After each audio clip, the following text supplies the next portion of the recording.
Berita utama kembali hadir untuk Anda, saudara, dan kami sudah menyiapkan sejumlah berita pilihan untuk Anda. Kita ke informasi yang pertama, mayat bayi di paket ojol. Warga sekitar Jalan Ampera 3, Kelurahan Glugur Darat 2, Kota Medan, Sumatera Utara digegerkan dengan penemuan bayi laki-laki yang sudah tidak bernyawa di dalam sebuah tas. Jasad bayi itu dipaketkan melalui layanan ojek online. Yusuf, pengemudi ojek online atau ojol, terkejut saat membuka tas berisi bayi. Awalnya sekitar jam 6 pagi, Yusuf menerima pesanan mengirimkan barang dari Jalan Bilal dekat rumah sakit Imelda. Setelah menerima barang, ia pun langsung menuju alamat pengantaran sesuai aplikasi.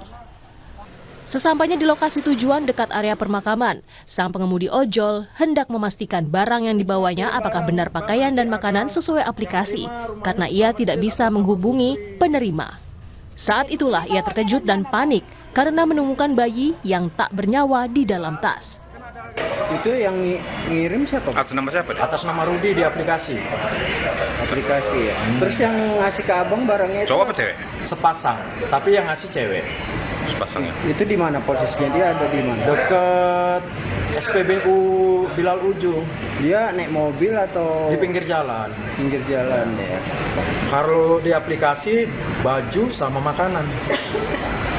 Karena dihubungi nggak bisa, disuruh dititipkan di marbot masjid. Terus situ juga karena mau dititipkan, saya pasti barangnya apa, saya kan curiga. Saya pasti saya buka lah, di paling atas itu sajadah sholat. Saya angkat itu, kelihatan wajah bayi. Jenazah bayi dan pengemudi ojol dibawa ke Polsek Medan Timur untuk diperiksa dan ditindaklanjuti. Dedi Zulkifli Tarigan, Kompas TV Medan, Sumatera Utara. Berita pilihan lainnya.